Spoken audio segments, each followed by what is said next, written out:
Hi, ഈ വീഡിയോയിൽ cover ചെയ്യുന്നത് EasyBiz Neo സോഫ്റ്റ്വെയറിൽ അക്കൗണ്ട്സ് മൊഡ്യൂളിൽ cash payment and cash receipt എന്നുള്ള ടോപ്പിക്കാണ്. സോഫ്റ്റ്വെയറിൽ നമുക്കൊരു പേയ്മെൻറ്റ് റിസീവ് ചെയ്യുന്നതും അതുപോലെ തന്നെ ഒരു ക്യാഷ് പേയ്മെൻറ്റ് നമ്മൾ കൊടുക്കുന്നതും എങ്ങനെ എൻട്രി ചെയ്യാമെന്നുള്ളതാണ്. അക്കൗണ്ട്സിൽ ട്രാൻസാക്ഷൻ എന്നുള്ള മൊഡ്യൂളിൽ ഏറ്റവും ടോപ്പിൽ തന്നെ നമുക്ക് രണ്ട് ഓപ്ഷൻസ് അവൈലബിൾ ആണ്, cash payment and cash receipt. ഇതിൻ്റെ ഷോർട്ട് കീ നമുക്ക് പേയ്മെൻറ്റ് ആൻഡ് റെസിപ്റ്റ് എന്നുള്ളതിൽ മുകളിൽ തന്നെ ടോപ്പ് ലിസ്റ്റിൽ ലിസ്റ്റ് ചെയ്തിട്ടുണ്ടാവും. ഇതിലെ പേയ്മെൻറ്റ് ഓപ്ഷൻ യൂസ് ചെയ്ത് നമ്മളൊരു പാർട്ടിക്ക് പേയ്മെൻറ്റ് കൊടുക്കാനുള്ളത് എൻട്രി ചെയ്യാം. റെസിപ്റ്റ് ഓപ്ഷൻ യൂസ് ചെയ്ത് ഒരു പാർട്ടിയുടെ കയ്യിൽ നിന്ന് നമുക്ക് പേയ്മെൻറ്റ് കിട്ടുന്നത് നമുക്ക് റിസീവ് ചെയ്യാനും കഴിയും. ഫസ്റ്റ് പേയ്മെൻ്റ് ആണെങ്കിൽ പേയ്മെൻറ്റ് ബട്ടൺ ക്ലിക്ക് ചെയ്യാം. ക്യാഷ് പേയ്മെൻറ്റ് എന്നുള്ള ഓപ്ഷൻ ലോഡായി വരും. ഇതിനകത്ത് voucher number, date, reference number തുടങ്ങിയ ഫീൽഡുകളുണ്ട്. അതിൽ ഈ ലെഡ്ജർ നെയിം എന്നുള്ളതാണ് ഏറ്റവും ഇമ്പോർട്ടൻറ്റ്. മുകളിൽ ഡിഫോൾട്ടായിട്ട് നമ്മൾ കൗണ്ടർ സെറ്റ് ചെയ്തിട്ടുണ്ടെങ്കിൽ ഏത് ക്യാഷ് കൗണ്ടറാണോ സെറ്റ് ചെയ്തിട്ടുള്ളത് ആ ക്യാഷ് ഇവിടെ ലിസ്റ്റ് ചെയ്തിട്ടുണ്ടാവും. ഈ ക്യാഷ് കൗണ്ടർ ഇവിടെ ഹിഡനായി വെക്കുന്നത് നമ്മളിതിനെ കൗണ്ടറായിട്ട് സെറ്റ് ചെയ്തുകൊണ്ടാണ്. ഇനി കൗണ്ടറായിട്ട് സെറ്റ് ചെയ്യാത്തൊരു സിസ്റ്റം ആണെന്നുണ്ടെങ്കിൽ അല്ലെങ്കിൽ പ്രൈമറി ആയിട്ടുള്ള സെറ്റ് ചെയ്തിട്ടുള്ള സിസ്റ്റം ആണെങ്കിൽ ഇവിടെ നമുക്ക് ഏത് ക്യാഷിലേക്കാണ് ഈ ക്യാഷ് റിസീവ് ചെയ്യുന്നത് അല്ലെങ്കിൽ ഏത് ക്യാഷിൽ നിന്നാണ് ഈ പേയ്മെൻറ്റ് കൊടുക്കുന്നത് എന്ന് നമുക്കിവിടെ ചൂസ് ചെയ്യാൻ കഴിയും. ഇപ്പോൾ നമ്മൾ ക്യാഷ് പേയ്മെൻറ്റ് നമ്മൾ അങ്ങോട്ട് കൊടുക്കുന്നതാണ്.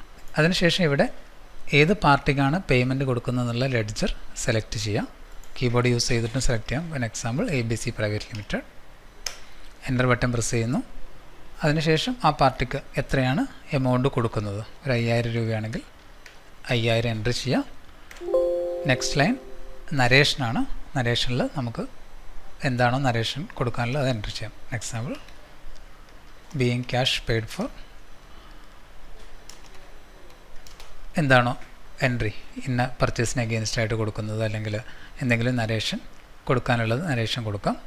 അതിനുശേഷം ആഡ് ബട്ടൺ ക്ലിക്ക് ചെയ്യാം. ഈ ആഡ് ബട്ടൺ ക്ലിക്ക് ചെയ്യുന്നതോടുകൂടി ആ ഒരു പാർട്ടിക്ക് കൊടുക്കുന്ന പേയ്മെൻറ്റ് ഈ ലിസ്റ്റിൽ താഴേക്ക് വന്നു.